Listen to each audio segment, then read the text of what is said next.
Madame, Monsieur, bonsoir et bienvenue dans Vox News, votre rendez-vous de l'actualité. Je suis Fanny Wegscheider. À la une de l'information de ce jeudi 23 mars 2017. L'existence de 10 fosses communes en République démocratique du Congo a été révélée par les Nations Unies. Les charniers se trouvent dans la région du Kasaï central, en proie à de violents combats. En Mauritanie, le président Mohamed Ould Abdelaziz proposera son projet de révision de la Constitution dans un prochain référendum. Le document prévoit notamment la suppression du Sénat et le changement du drapeau national. Enfin, 10 militaires sont morts dans une explosion survenue dans la région égyptienne du Sinaï.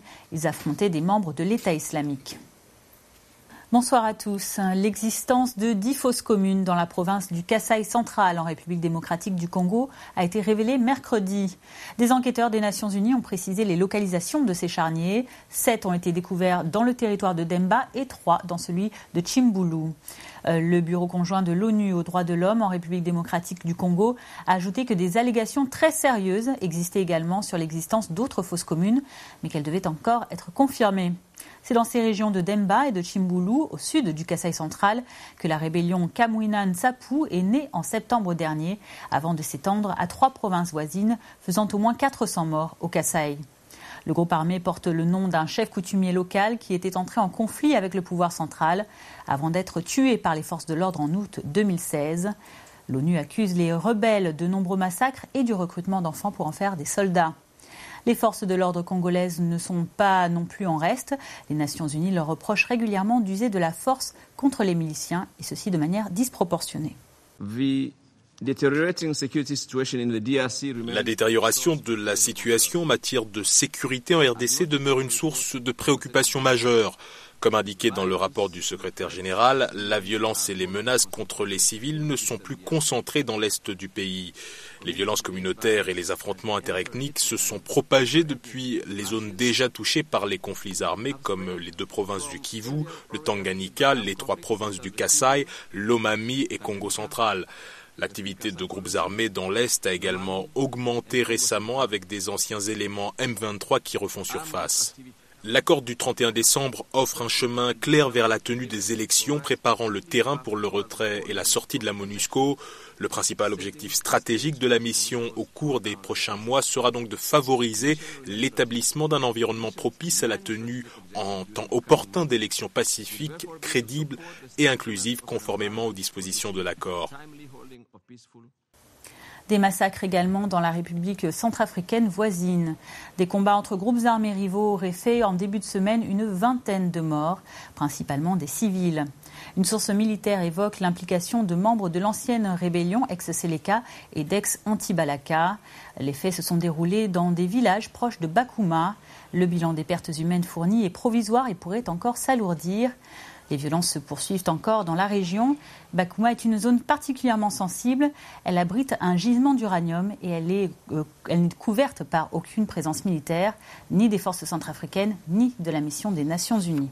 Un peu plus au nord, un ressortissant français a été enlevé ce jeudi matin au Tchad. Une source militaire indique que le civil a été kidnappé près d'Abéché, dans l'est du pays. Elle assure que tous les moyens sont mobilisés pour obtenir sa libération. De son côté, le ministère français des Affaires étrangères n'a pas pu confirmer l'enlèvement du Français. Le dernier en date dans le pays remonte au 9 novembre 2009. Les Aigles de la Libération de l'Afrique, un groupe soudanais de la région du Darfour, avaient alors capturé un agronome français travaillant pour le Comité international de la Croix-Rouge. Le Tchad est par ailleurs un des principaux alliés de la France dans la lutte contre le terrorisme. La capitale N'Djamena abrite le quartier général de la force antiterroriste Barkhane. 4000 soldats français mènent des opérations dans les 5 pays du Sahel que sont la Mauritanie, le Mali, le Niger, le Burkina Faso ou encore le Tchad. Après son arrivée au Tchad, mardi, Marine Le Pen, la candidate d'extrême droite à la présidentielle française, était toujours dans le pays le lendemain, justement pour rencontrer ces forces françaises de lutte contre le djihadisme. La patronne du Front National a ajouté que l'Afrique serait la priorité internationale de la France si elle devenait présidente, notamment en termes d'alliés contre le terrorisme. Madame Le Pen a toutefois précisé qu'elle souhaitait que les étudiants africains accueillis en France rentrent dans leur pays une fois leurs études terminées. Si je veux que l'Afrique soit la première des priorités internationales de la France, et j'en ai fait une des parties essentielles de mon programme, si je veux que l'Afrique soit la première des priorités internationales de la France, ce n'est ni par charité ni par cupidité. c'est tout simplement parce que notre intérêt commun rencontre notre amitié réciproque.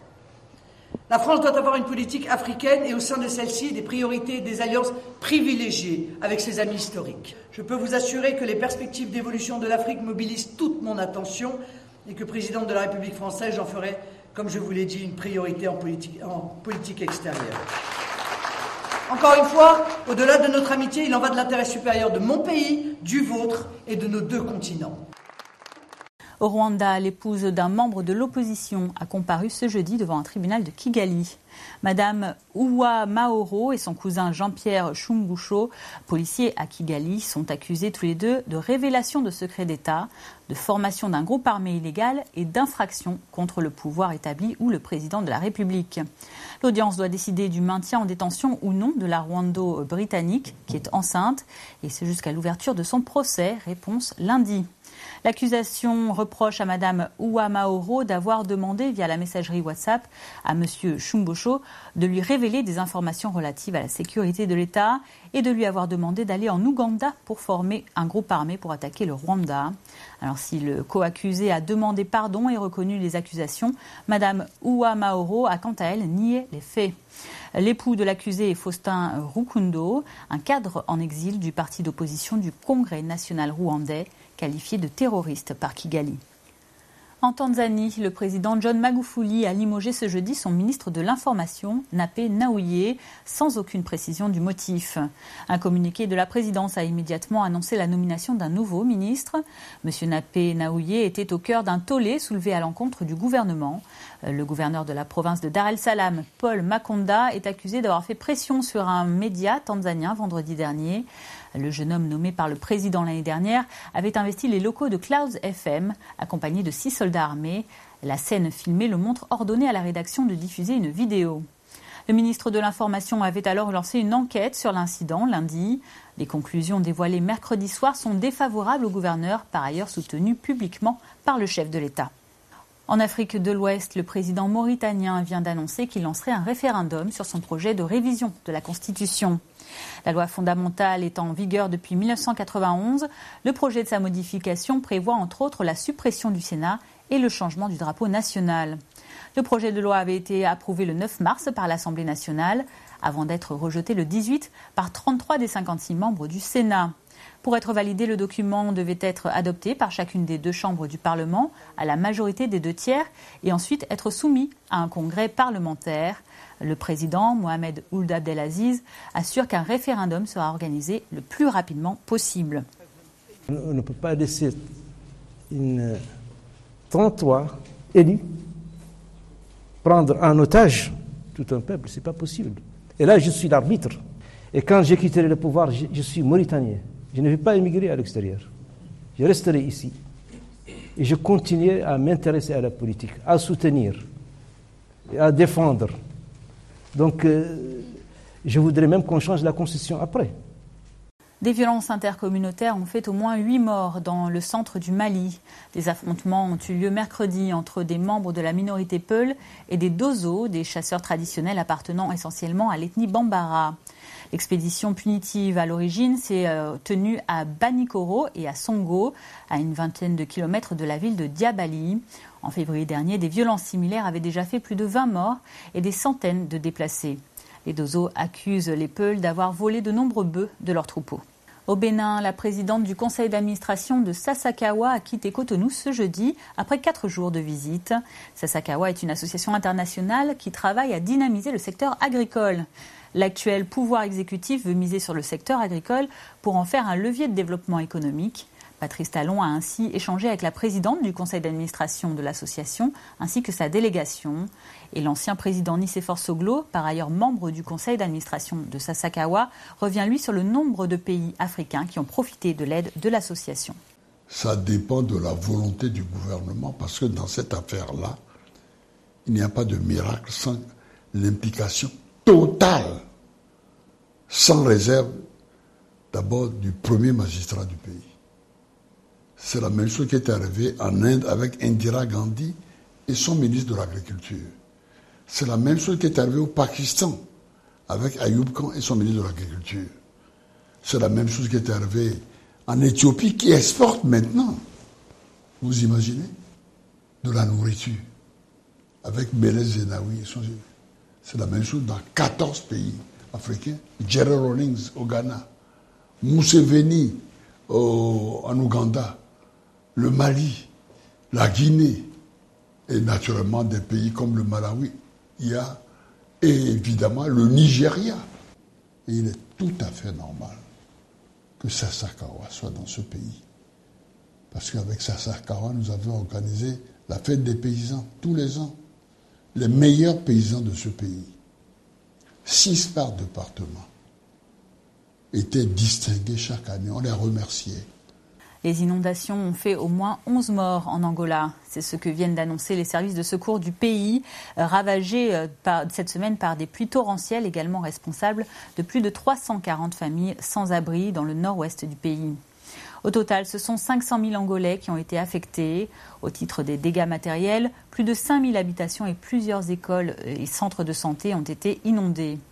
Dans la capitale Luanda, les inondations ont également provoqué des coupures de courant et d'eau potable. Les pluies ont aussi gravement perturbé la circulation. Les services de secours travaillent toujours ce jeudi à l'évacuation de l'eau, ainsi qu'au nettoyage des gouttières, des égouts ainsi que des fossés. Au nord du continent, une explosion a fait 10 morts parmi des militaires égyptiens. 2 bombes ont explosé ce jeudi dans la péninsule du Sinaï au cours d'affrontements entre l'armée et des membres du groupe État islamique. Les soldats égyptiens ont par ailleurs ajouté que 15 djihadistes ont également perdu la vie dans les combats. Le Sinaï est le bastion de la branche égyptienne de l'État islamique. En Tunisie, les médecins ont décrété une journée de colère ce jeudi. Plus de 200 professionnels de la santé publique et privée ont manifesté devant le ministère de la Santé à Tunis. Leurs revendications marquaient leur désaccord avec les arrestations et les condamnations de certains de leurs collègues accusés d'erreurs médicales. Ils réclament notamment une loi qui protège les médecins. Ces affaires ont agité l'opinion publique tunisienne tous ces derniers mois. Ce ras-le-bol s'exprime à l'occasion d'un jugement que nous pensons scandaleux, dramatique.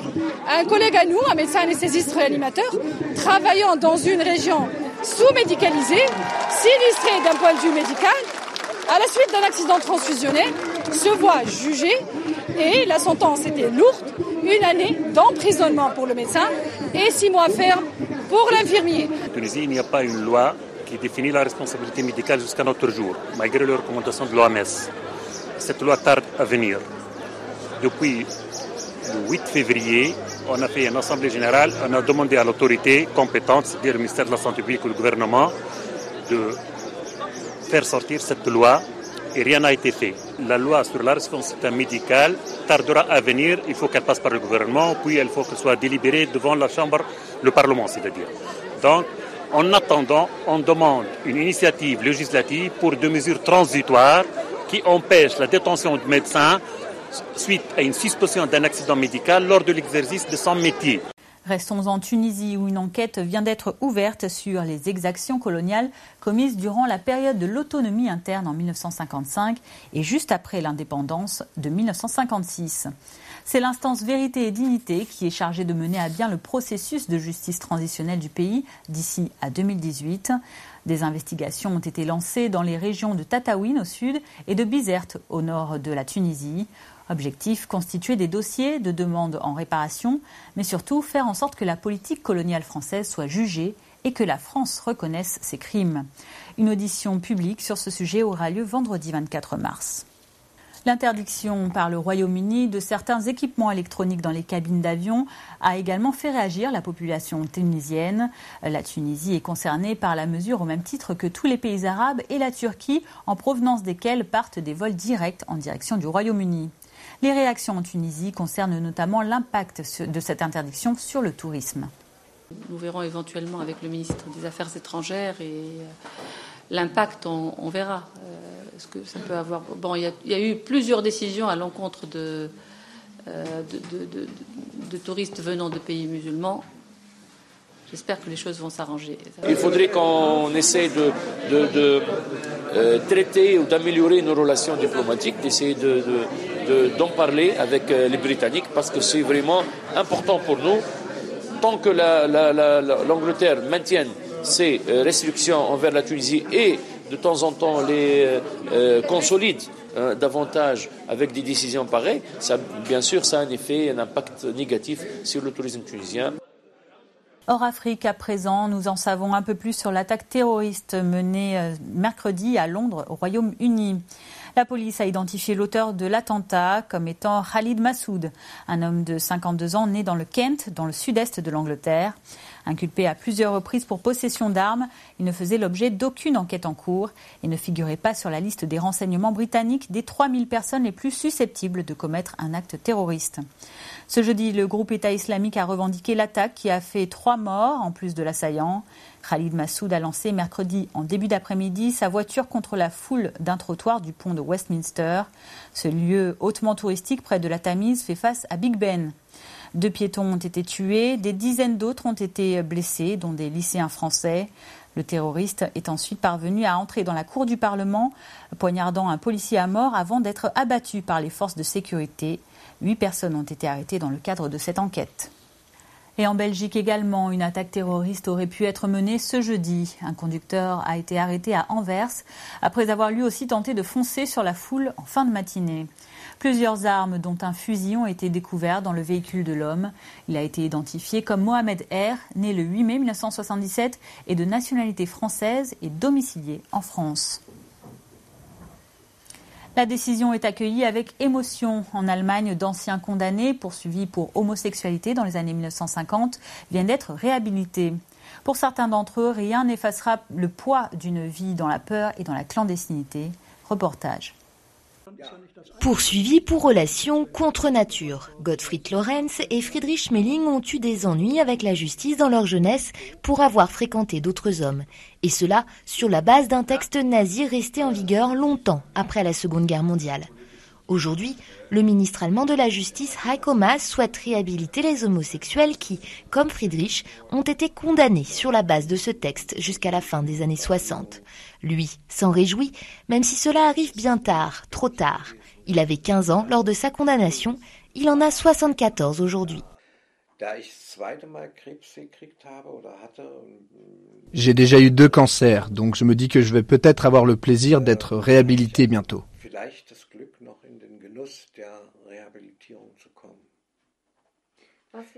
Que pourrait signifier pour vous cette réhabilitation ? De ne pas mourir en tant que repris de justice. Une fois que le projet de loi aura été adopté par le Parlement, la condamnation de Friedrich Schmeling sera annulée et il devrait être indemnisé. Ce n'est pas le cas de Gottfried Lorenz, car s'il a fait l'objet d'une enquête de 8 semaines dans les années 60, lui n'a jamais été condamné. Mais dans son appartement de la banlieue de Hambourg, ce professeur de 76 ans se souvient d'une jeunesse gâchée par le poids d'une sexualité dissimulée. Pour moi, cela signifiait surtout avoir constamment peur que quelque chose m'arrive.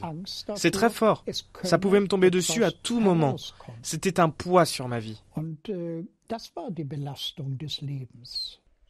Depuis cette enquête dont il a fait l'objet, Gottfried Lorenz n'a jamais cessé d'écrire sur l'homosexualité et de militer. Et bien que satisfait du projet de loi, il n'est pas sûr que l'initiative soit très populaire en Allemagne. En ce qui concerne l'indemnisation, je suis un peu sceptique. Je ne dirais pas que ce sera applaudi par tout le monde. Pour certains, ce sera une histoire personnelle, pas très intéressante. Et d'autres diront « Ah, encore les homosexuels ». 50 000 hommes pourraient être indemnisés pour une somme globale de 30 millions d'euros. Friedrich, lui, n'a qu'un seul regret, que Bernd, son compagnon décédé en 2011, ne puisse pas assister à ce qu'il compare à une deuxième chute du mur de Berlin. Refermons ce journal sur du football et la présentation officielle hier du nouveau sélectionneur de l'équipe nationale de la Côte d'Ivoire. Le Belge Marc Wilmots donnait hier à Abidjan sa première conférence de presse depuis sa nomination à la tête des éléphants. Il a signé un contrat de 2 ans allant jusqu'à la fin de la CAN 2019 au Cameroun avec une option supplémentaire de 2 ans jusqu'à la CAN 2021 en Côte d'Ivoire. C'est la première fois que l'ancien milieu de terrain de renom est en charge d'une équipe africaine. Ses objectifs ne sont pourtant pas des moindres. Le premier sera la qualification des Ivoiriens au Mondial 2018 en Russie. La Côte d'Ivoire en tête du groupe C avec 4 points et pour le moment idéalement placée devant le Gabon, le Maroc et le Mali. Alors, si vous me demandez pourquoi je suis venu ici, je suis venu pour construire quelque chose. un projet. Et je suis certain d'une chose, il y a beaucoup de talents en Côte d'Ivoire, il y a beaucoup de jeunes, et j'aime lancer les jeunes, que vous avez une génération exceptionnelle, et que maintenant on est un peu dans un trou, comme on était avec l'équipe belge, qui pendant 12 ans on n'avait pas eu de tournoi, et il fallait remettre des choses en place. Donc je peux m'appuyer sur une certaine expérience, et aussi avec quelques personnes qui viendront m'accompagner pour faire de cette équipe de nouveau une équipe qui a envie de gagner. Et depuis mercredi et jusqu'à samedi prochain, Douala organise la première édition du Salon international des voix de femmes, aussi baptisé le Salon des chanteuses de la forêt. Organisé par Sendeben, l'événement a pour objectif de promouvoir et de valoriser les chanteuses d'Afrique centrale. Complément d'information avec notre équipe de Douala.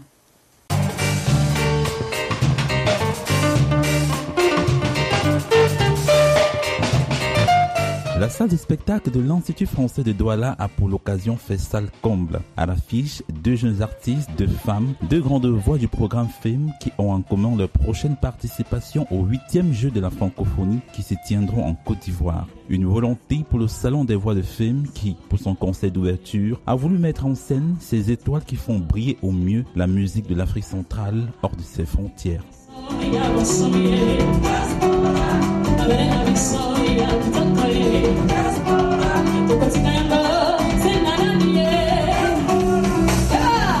C'est la Congolaise Fanny Fayard qui a assuré le lever de rideau. La jeune artiste a donné un aperçu de ce qu'elle présentera en juillet prochain en Côte d'Ivoire. En près de 45 minutes de show, elle a entraîné le public de Douala dans son univers, un univers riche de musique très rythmée aux thèmes variés qui n'ont pas laissé les spectateurs indifférents.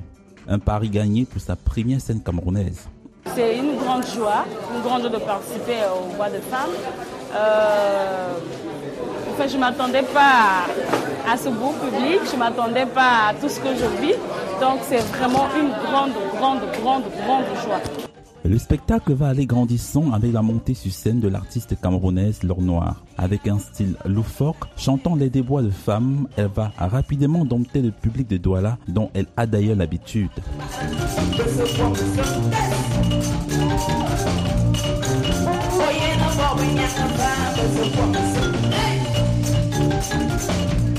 Je suis toujours très heureuse après un spectacle d'abord. Et comme je dis, à Douala, c'est spécial pour moi. C'est ma ville de cœur. Ces 2 prestations viennent ainsi donner le ton de la première édition du Salon international des voix de FEM qui ira jusqu'au 25 mars prochain. Il s'agit d'une plateforme dédiée à la valorisation des chanteuses d'Afrique centrale du programme FEM, mais aussi un lieu d'échange et de rencontre entre acteurs culturels de la filière musicale Afrique centrale et un espace professionnel entre managers et diffuseurs. Le Salon international des droits de femmes, c'est un espace de rencontre de toutes les chanteuses du programme FEM. C'est une passerelle pour l'international, c'est la possibilité pour elles de se rencontrer, d'échanger, de confronter les pratiques, de se découvrir, mais surtout aussi de rencontrer des professionnels de la scène qui peuvent leur permettre de réaliser leur rêve, c'est-à-dire faire la scène internationale. Entre autres activités au programme, des showcases, un marché, des conférences, ils sont attendus à ce salon de grands noms connus dans la promotion de la musique africaine. On s'attend à des showcases tous les après-midi, tous les fins d'après-midi, à des after-shows à la Chaumière. On s'attend à des formations qui vont être animées par François Bloch, qui est un tourneur français, qui connaît très bien l'Afrique parce qu'il fait tourner les spectacles africains en Europe. On s'attend à des conférences, à celle du directeur général du Massa, à celle du commissaire général du FESPAM de Brazzaville. Voilà, on s'attend à un marché. Autant d'attractivités qui font de ce salon une opportunité pour les différents artistes présents d'élargir leur champ.